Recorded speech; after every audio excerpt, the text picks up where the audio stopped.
Good morning. ঘুরতে সকাল 6:15 আর এক সপ্তাহ ট্রিপ সেরে আজ বাড়ি ফেরার পালা। সো সবাই আস্তে আস্তে রেডি হচ্ছে। এবার আমরা আস্তে আস্তে বেরিয়ে যাব। ব্রেকফাস্ট রাস্তায় হবে, জাস্ট চা খেয়ে আমরা স্টার্ট করে দেবো ফর কলকাতা। সো খুব ভালো লাগলো, পুরো ট্রিপটা খুব ভালোভাবে কমপ্লিট হলো। আজকে একদম সুন্দরভাবে বাড়ি পৌঁছে যেতে পারলেই বলা যায় যে ট্রিপটা 100% সাকসেসফুল। সো চলো দেরি করবো না, একদম বেরিয়ে পড়া যাক রাস্তায়। ওকে, চলো রেডি হয়ে নিচ্ছি।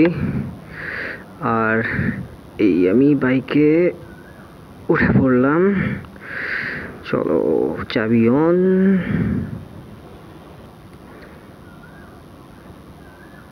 এই জিনিসটা বাইকে বন্ধ করতে পারলে খুব ভালো হতো। এইভাবে প্যাটার্ন মারাটা খুব প্রবলেমেটিক হয়ে যায় মাঝে মাঝে রাস্তাঘাটে আর কি।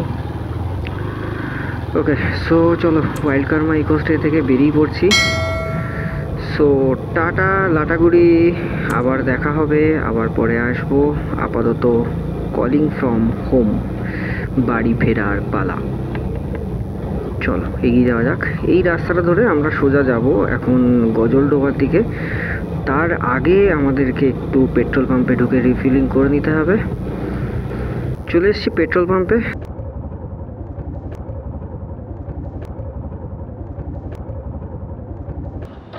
দাদা অটো কাট করে দাও, অটো কাট করে দেবে। হ্যাঁ চলো পেট্রোল রিফিল করে নিচ্ছি আমি বাইকে। এই যে রাস্তাটা দিয়ে এখন আমরা যাচ্ছি এটাকে বলা হয় ক্যানাল রোড। আমার ডান দিকে এই যে রাস্তার ব্যারিকেডটা রয়েছে, এরপরে তোমরা দেখতে পাবে একটা ক্যানাল টাইপস রয়েছে। সো এই ক্যানালটা কিন্তু সোজা গিয়ে মিশছে একদম তিস্তা ব্যারেজে, ঠিক আছে? মানে গজলডোবা যে তিস্তা ব্যারেজ রয়েছে একদম সেই তিস্তা ব্যারেজে গিয়ে মিশছে। চলে এসছি Teesta barrage. Welcome to Teesta barrage লেখা রয়েছে সামনেই। আর এই ব্রিজটা যেটা তোমরা দেখতে পাচ্ছ সামনে, যে ব্রিজটা আমরা এখন উঠবো, এটাই হচ্ছে সেই বিখ্যাত তিস্তা ব্যারেজ। দেখো খানিকটা ফারাক্কার মতো দেখতে। দেখো ডান দিকে রয়েছে সমস্ত গেটগুলো, এই যে ডান দিক বাঁ দিকে রয়েছে তিস্তা নদী, ডান দিকে রয়েছে আমার সমস্ত তিস্তার গেটগুলো।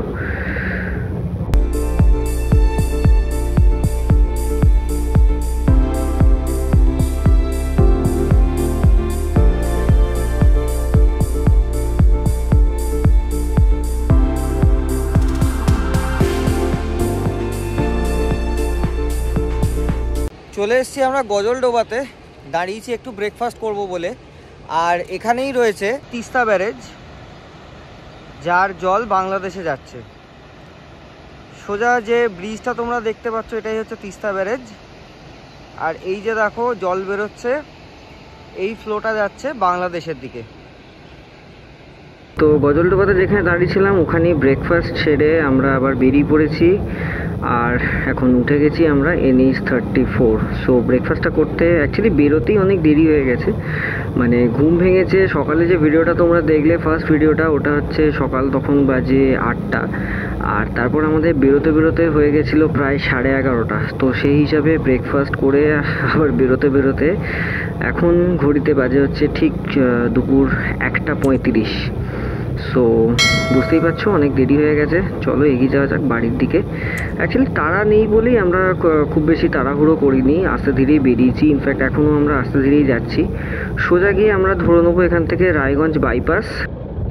মালদা থেকে প্রায় 55 কিলোমিটার আগে ইটাহারে এসে আমরা দাঁড়িয়েছি লাঞ্চ করার জন্য। তো ঘন্টাখানেক হয়ে গেল দাঁড়িয়েছিলাম, খুব জোর খিদে পেয়েছিল তাই খেয়ে নিয়েছি। এবার আবার রেডি হয়ে গেছি, বেরিয়ে পড়বো। একদম ফারাক্কা ক্রস করে গিয়ে দাঁড়াবো। চলো বেরিয়ে যাওয়া যাক।